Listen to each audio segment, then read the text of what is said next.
Olá, pessoal do 5º ano do Colégio Losango do Jubá.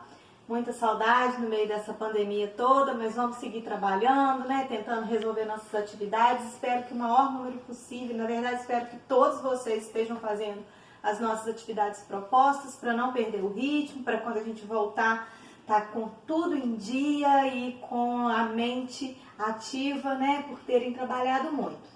Eu vou corrigir com vocês agora a tarefa de história da semana passada que eu pedi, que constava no livro didático de vocês, tá? Ela inicia lá na página 28, onde tem um primeiro questionamento sobre a relação entre o coletivismo e o modo de vida nômade, né? Então, qual era a necessidade que os nômades tinham de se estabelecer de forma coletiva? Era uma questão de segurança, né? Era uma questão de proteção, para que eles conseguissem alimentação, para que eles conseguissem se proteger. Então, por isso era tão importante e surgiu a ideia do coletivismo.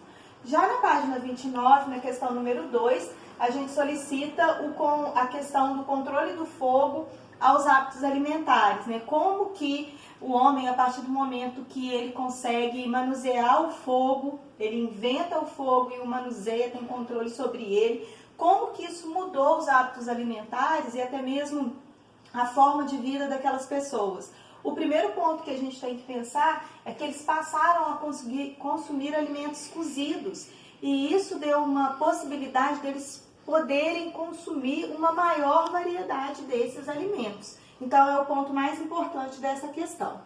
Já ainda na página 29, com a questão número 3, pede para a gente descrever dificuldades enfrentadas pelos primeiros agricultores. Não havia, lembra que a gente estudou na geografia, a importância hoje, por exemplo, do mapeamento de satélite, da previsão do tempo para atividade agrícola e outras atividades? A gente pode puxar isso da nossa aula de geografia e trazer para cá. A população desse período, eles não tinham acesso a nenhuma informação, principalmente informações climáticas. Então, eles dependiam diretamente da natureza sem conseguir se planejar, né? Então, consequentemente, o sucesso das plantações deles dependia muito se ia ter muita chuva, se ia ter uma disponibilidade boa em relação à temperatura, que é o caso de ter problemas em relação a períodos de seca. Então, eles tinham uma dependência em relação à questão ambiental muito grande. Então, isso eram as grandes dificuldades que os primeiros agricultores tiveram. Tanto que no papel lá, depois que a gente vai ver do Rio Tigres e Eufrates, está exatamente a possibilidade de irrigação numa área árida, né? Então, era muito importante esse fator. No número 4, pede uma mudança do modo de vida, né, das pessoas que viviam nas primeiras cidades. A gente aprendeu que assim que vem a invenção, que eles conseguem dominar a agricultura e que eles começam a se tornar sedentários, logo em seguida começam a surgir as ideias ali das primeiras comunidades que vão dar origem às primeiras cidades. E aí o que a gente tinha? Naquelas primeiras cidades ainda a variedade de alimentos era limitada e as atividades, elas ligavam-se principalmente, né, não só às práticas comerciais, mas também bastante às práticas agrícolas. Ainda aí na página 30 vocês têm o número 5, que pede para descrever as funções do Estado. O Estado é a ideia de governo que a gente tem, né? Nessa ideia de governo, a gente tem que pensar que a função principal dele é a organização da sociedade, para garantir a segurança, a ordem e principalmente a sobrevivência do seu povo. Então, quando surgem as primeiras cidades e a necessidade de organização social, com o tempo vai surgir a ideia de Estado justamente por ter necessidade de organizar aquele espaço para garantir a sobrevivência do grupo. Já no número 6, volta no que eu falei com vocês anteriormente, a importância do Eufrates e do Tigres, né, que eram rios importantes da Mesopotâmia, que por ser uma região muito árida, as águas desses rios favoreciam a irrigação, a proximidade, né? Quanto mais próximo se vivesse dos rios, maior seria a sobrevivência daqueles povos, porque eles conseguiam praticar a agricultura. Logo em seguida, na página 30 ainda, a gente tem a questão número 7, que traz essas duas imagens e tem a ver com o surgimento da escrita.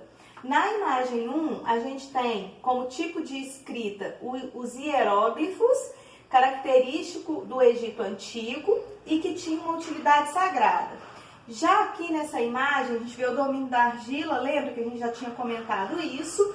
O tipo de escrita é a cuneiforme, o local de surgimento é exatamente na Mesopotâmia, que era uma região que estava em evolução, e ela era útil porque elas traziam as informações comerciais e políticas da época. Então, nas trocas comerciais eram anotadas, né, como essas trocas eram realizadas através dessa escrita cuneiforme.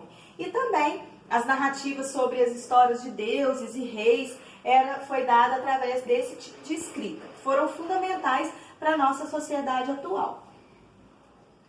E para fechar, a gente tem as atividades da página 31, o número 8, que pede para a gente relacionar a produção de excedentes agrícolas à formação dos primeiros estados. Quando a gente fala, gente, de excedente, é o que está sobrando. Então, eles plantavam, consumiam os alimentos que tinham plantado e se sobrasse esses alimentos, eles vendiam o excedente, vendiam o que estava sobrando, né? Por que isso foi importante para os primeiros estados? Porque à medida que essa produção foi aumentando e as trocas foram se aprimorando cada vez mais, foi tendo uma necessidade de se organizar esse comércio. E o papel do Estado vem aí justamente em relação às leis, né, para a organização dessas trocas comerciais que tinham se ampliado muito com os chamados excedentes agrícolas. Produzia muito, consumia e o que sobrava era vendido.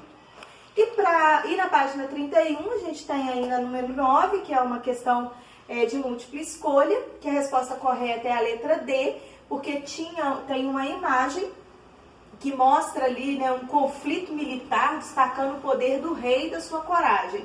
Então a gente vê o quê? Naquela imagem, a valorização da guerra e da coragem, que era fundamental.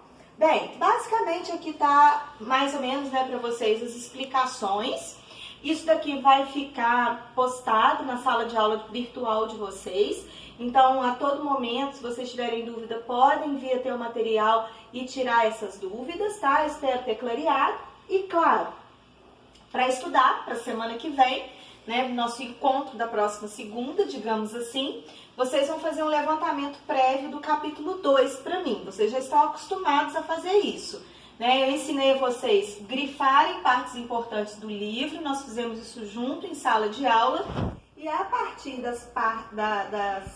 dos itens que vocês tiverem grifado, vocês vão fazer um resumo no caderno das páginas 34 às páginas 37, tá? Não se esqueçam, as atividades de geografia também estão postadas na sala de aula virtual de vocês. Como as respostas eram mais simples, elas estão lá no portal para vocês, porque eu acredito que não tem tanta necessidade de explicação, porque eram respostas bem simples. E lá também, na sala de aula virtual, estará presente o que eu quero que vocês façam para a aula de geografia da semana seguinte, tá bom? Um beijo, galerinha, se cuidem e cuidem de quem vocês amam. Até semana que vem. Beijo!